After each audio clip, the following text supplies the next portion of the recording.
The co-main event, you got Kayla Harrison versus Julianna Peña. There was a whole lot of talk before it, Yeah. but there wasn't much as far as an answer for it. Let's be honest, Julianna Peña offensively didn't have a lot. No. She wasn't, I know the UFC's commentator said something about her significant strikes. It's like, really? She hasn't landed shit. She had very few things that she landed. And you take a look at, how the fight was going.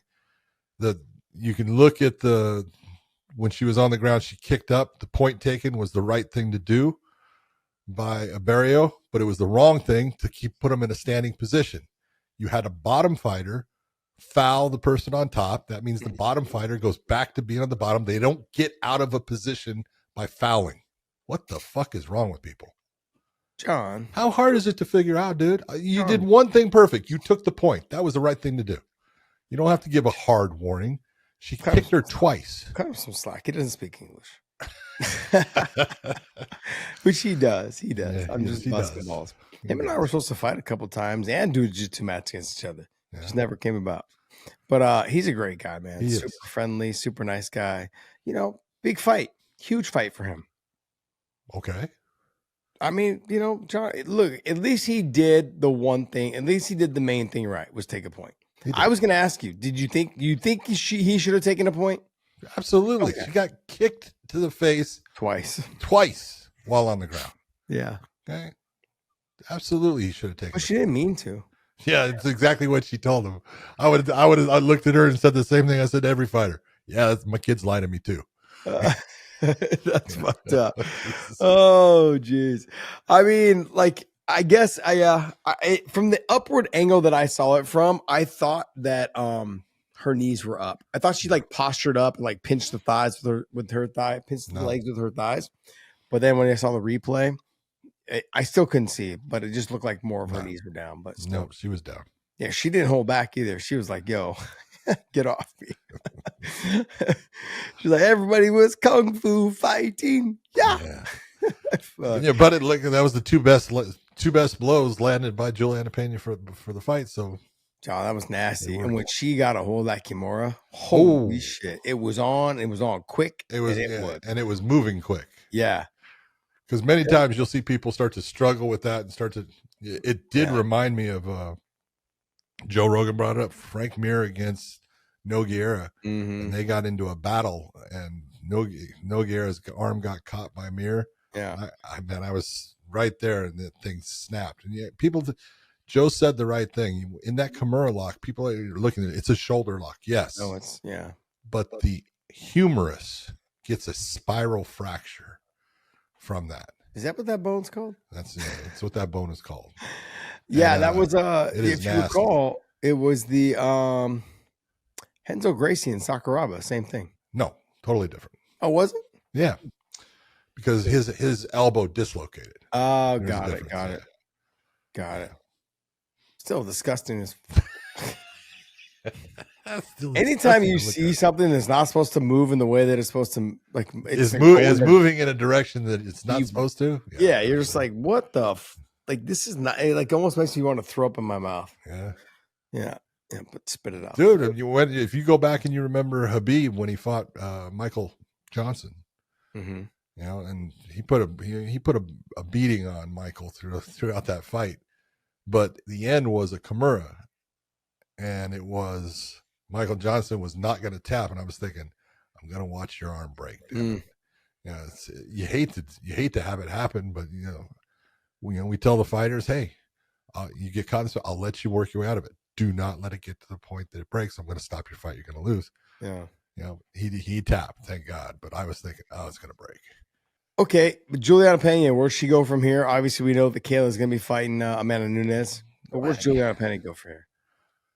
It really depends on what she wants. I look at Julianna and I think she is a good fighter, but I've always thought that she was small for the bantamweights.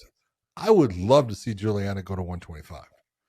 And you could take a look at, just the difference in size that when she fought Amanda, even when she was fighting Raquel's not that big of a frame. You know, she's got muscle on her, but not that big of a frame. So that one's hard to do. But look at her against Kayla. I mean, they look like they're in completely different weight classes. Yeah. And I think at 125, she would do really well.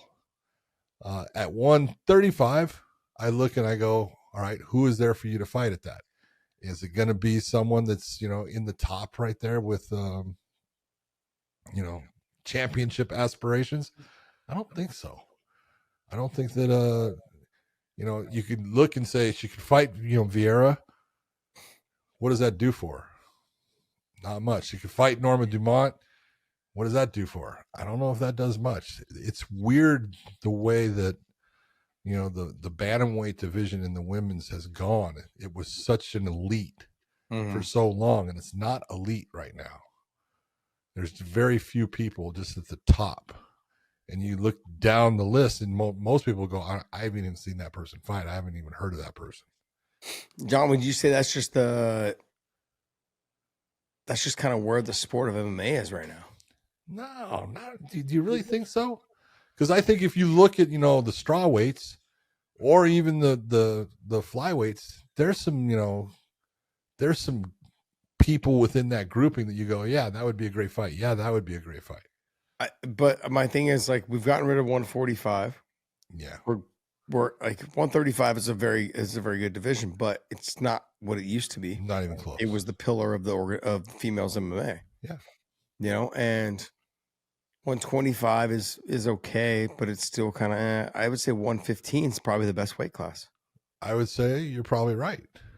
I mean, normally I am, but you could also look and say, you know, I could point out that, you know, a lot of 115ers that are going up to, you know, 125. You've got, you know, Macy Barber Blanchfield, who should have fought but didn't.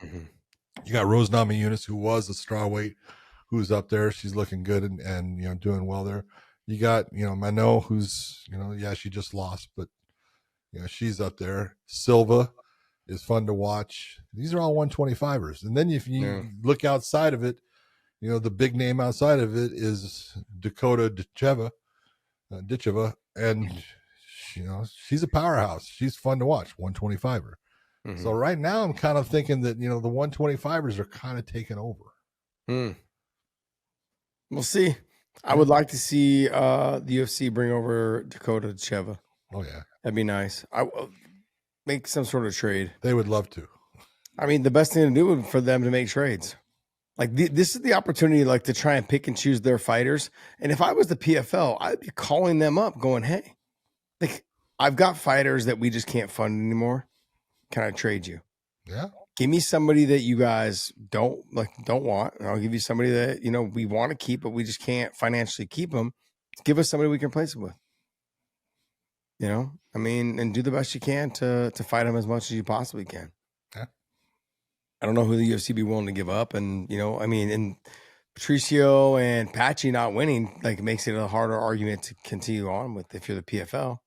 You know, the only shining light of all this is that Kayla Harrison's just won the title. She's from the PFL, you know, and I think it's going to come down to how well Aaron Pico does.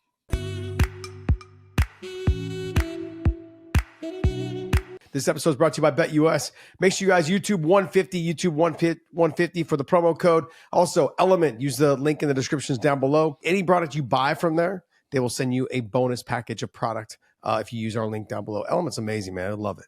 And I want to say thank you, man. Thank you guys so much for continuing to support us.